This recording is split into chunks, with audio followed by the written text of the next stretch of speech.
Welcome to the bold analysis and good morning from the beautiful city of Nairobi. The Energy and Petroleum Regulatory Authority (EPRA) has revealed that President William Ruto has reinstated the fuel subsidy program that William Ruto scrapped in September last year on what was seen as reversing Uhuru Kenyatta's policies. And we want, and actually, truth be told, Azimio la Umoja pushed William Ruto and asked William Ruto to reinstate the subsidies because it is one of the ways that is going to help. And I am taking a lot of interest in this because in the review last year, when William Ruto administration came to power, they actually scrapped the subsidies, the electricity, the fuel, and the unga subsidy, claiming that subsidies, Kenya was spending a lot of money and there was no value for those subsidies. Actually said that that money was going to individuals' pocket and it was never helping. And that was their reason of scrapping it. And I remember arguing my case here saying that instead of scrapping, if it is something that can work, instead of scrapping it, you just needed to reinstate it and make sure then it works. It's not a problem of it being bad or good. It is just about implementation. And I argued on that line. Now today, in August, 1 year later, nearly after it was scrapped, it has been reinstated. But the damage is already caused because William Ruto knows very well that the finance bill that inflated the VAT on fuel from 8 to 16% had a very big puncture in the economy of this country. And it's the cause of inflation in almost all the sectors. Now on 14th, the price has not changed. Now that is going to be the center of our discussion in this podcast because I want to interpret the reason behind interpretation of this U-turn on government side. But allow me first to remind you about Brian's appeal that we are doing. I said that this gentleman here died and he was one of those who were affected in Kisumu, Nyalenda, allegedly by beating. In my interview with the mother, that is what the mother confirmed. And he was in ICU for 7 days, then passed on. So I've converged, I have had a conversation with the mother after someone referred. Of course, they reached out and they had a deficit. So on that deficit, as the bold, I talked to them when they agreed that we are going to raise 50,000 for them. It's going to help in casket and some bit. There is that which has also been collected from even the leadership, but they rather confirmed to me that they had a deficit. So that is what we are doing, and I must hit the target. I've not hit it. I think I had my phone here. Yes, as early this morning, I was already at 22. So I had a deficit, I think, of 28. Yes. So we're going to send that money today. Kindly, let's push what to send. If Muta can to me at 28, we end there. We just want them to gather at 50, then we end it there. So kindly, let's support and see how this goes. Now, back to politics of subsidy. The subsidy program, the scrapping of a subsidy program was part of a smear campaign and political rhetoric. But it confirms that Uhuru Kenyatta's subsidy was working. But what was being said was political activism. And, you know, during the transition, when we were doing transition analysis, I mentioned that these things will just haunt them back and it will come. It will come back. It was never that the subsidy never helped. I will not be shocked. It has started with fuel. Before you know, the population is piling pressure and they might even reinstate unga subsidy. See, they said the subsidies don't work. They had a subsidy in fertilizer. They introduced first a subsidy in fertilizer. They also introduced one on electricity that one I think has never worked because the prices of tokens keep on changing every day, every hour. So this one on fuel, If you can reinstate fuel subsidy, then you need to apologize to Uhuru Kenyatta. William Ruto needs to apologize to Uhuru Kenyatta for the smear campaign, because it was all punctured and explained as if that money was Uhuru Kenyatta's money. It is something that never worked, and it's something that it's something that the population must understand, that the currency of politics is the currency of modern day politics that has been fashioned as issue-based is actually lies-based. There is a lot of propaganda. In fact, one of the challenges I normally have with the current administration that I feel they misuse is propaganda. You cannot just play propaganda in everything. This was something that Uhuru did, and when Uhuru introduced subsidy, I think it was during the COVID year, and there was surging prices of goods, and of course there's disruption of different supply chains, and it was introduced to cushion Kenyans during COVID-19. And William Ruto was the deputy president by then. He knew very well, he had access to everything. He was attending cabinet, even if there was that fallout, but he was attending cabinet. He knew very well of why the food subsidy was introduced. But at the altar of politics, they decided to puncture Uhuru Kenyatta and to run a smear campaign against Uhuru Kenyatta on that full subsidy, and to show that Uhuru was doing nothing. It has clearly shown. And I really think that Kenya Kwanza needs to apologize. They have done. They went to Mount Kenya and launched Uhuru's policies. They launched Uhuru's projects. I've always said, and I will repeat here, the enmity, the purported enmity, the reason why Mount Kenya politicians and William Ruto is attacking Uhuru Kenyatta was never that Uhuru Kenyatta didn't deliver. The only problem that why Uhuru Kenyatta is suffering is simply because Uhuru is supporting Raila. It is just that. You know, even what Uhuru Kenyatta went through, these things of attacking the Northland raids, these things of, I don't know, looking for the son, whether the son has how many guns, you know, these things, I don't know, about the taxes. It was never about Uhuru regime. The whole thing, why administration went after Uhuru Kenyatta, was simply because Uhuru Kenyatta is supporting Raila Odinga. And even if you think I'm just making this assertion, Uhuru has said in public that, must you choose for me, my friends? I think when he went to the Jomo's home, he asked the journalist, my only problem is being with Baba, and must you choose for me, my friends? I have the right to associate. And you know, sometimes when you push people, they tend to think you cannot prescribe who becomes my friend and who becomes my enemy.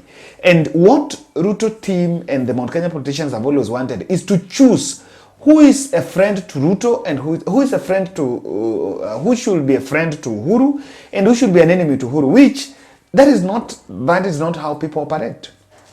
So that is one observation I can make from this. Number two, the Dubai deal has collapsed completely. Let me tell you, let's look at it. I've been mentioning about the Dubai deal. The Dubai deal was signed in March, and the deal was that we are getting oil for 6 months on credit.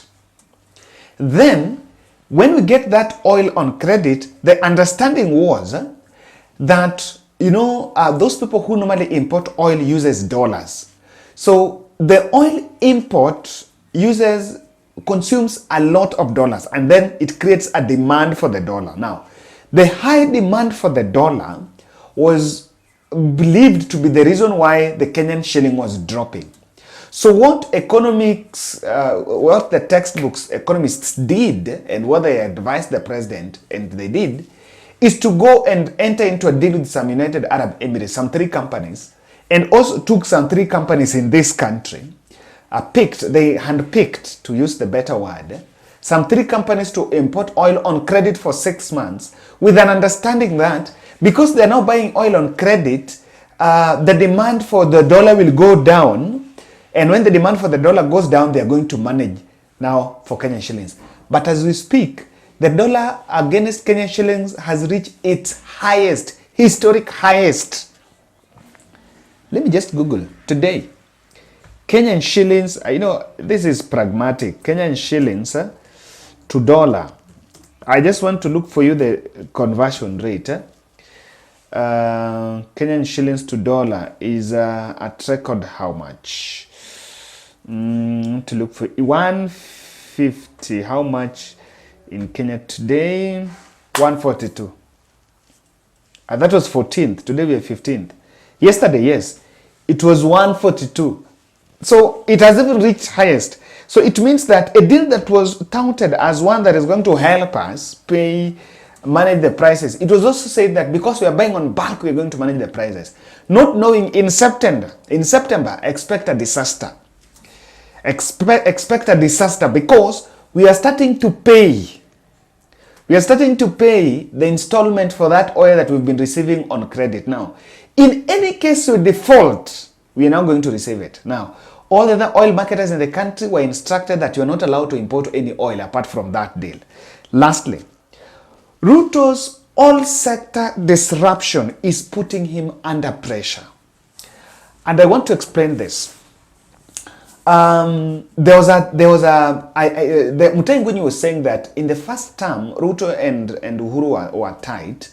And even if Uhuru was chairing cabinet, Ruto would come in and take charge and like, wacha nikusaidia hapa, let me do this. Now, when the Kenya Kwanza came in, they came in with all solutions for the problems in different government sectors. They want to correct everything and every solution and at the same time.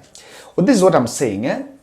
These disruptions, or rather these changes, these policies they're churning out to maybe realign different sectors are very disruptive, in the sense that some of them, there is this plan of collecting more money, of collecting more taxes, which is fine. Now, what it has made is that they have been firm to all the sectors until it's a bit of a textbook disruption.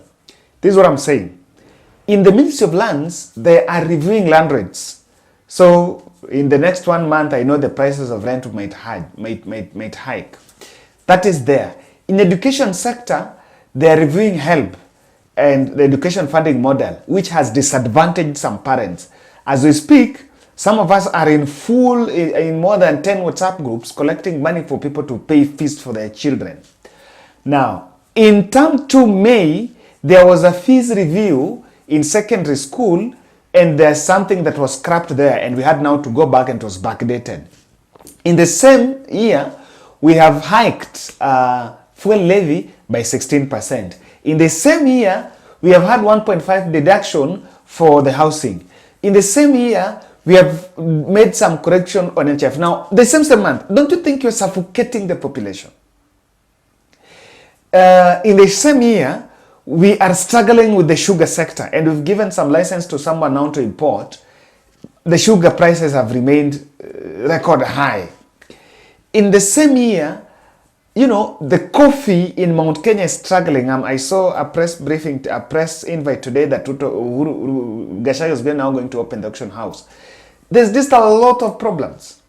In the same year, NTSA has called drivers for a retest that is charging another 1,000 and has even hiked it. I'm telling you, people are suffocated. It's because we are churning policies. We can just churn. Let's do this year. Let's do another one next year. Tufanye pole pole. We've even deployed people to help us in collecting, In the same year, we are struggling with the teachers. We've introduced some deductions. In the same year, we are struggling to pay pension to teachers. So teachers, when you are finding kazi, don't have the money. While all those other costs I'm talking about, some of them are supposed to pay for their grandchildren and their sons. We seem not to get something right. And this is what is suffocating William Ruto. You cannot do everything the same year. You need to stagger. Do this after 6 months, introduce another. After 1 year, introduce another. So that even if you cannot correct everything, the whole sector 1 year. That's my take. Mama, iwacho ni ng'anyo moro mane mar ariyo ni. Mane otim 46 days no. Koro no chako Wednesday, Thursday, kaso Friday, ko Friday mano goye. Koro tieko koro kako te hospital to bedo in coma. Koro otieko 1 week kendi ko okete oxygen. Oketo one week oketo oxygen Ken coma oketo oxygen. Koro otieko 1 week agik Sunday. To. Agik Sunday to. Koro otieko mana 1 week. Oko wuok oko chiem to kinen. Koro kagik Sunday nute kako. Agoni mos makende wago mos maduong' ahinya. Nen wuodi maradi? En chogo, en wuoda mar auchiel. En wuodi mar auchiel. To notimo ang'o Kisumu? Kisumu nyoto tiyo mane hotel. Nyoto tiyo mane hotel,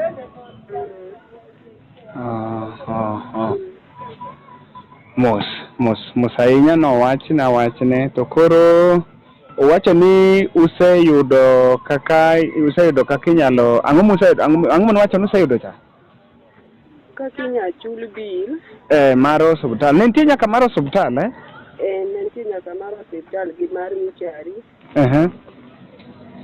Koro podo rem dia gine beche ma winjo jo agora la kaka dhi ome. Kaso gidhiang' be pok oyud kech ng'eni joluo to nyaka welo ama boyo nyaka ne chiem. Koro mago poni kanyo matindo go. Koro nitie gima nowuok e telo maduong' lakini pod ok oromo. Pod ok rom. Okay.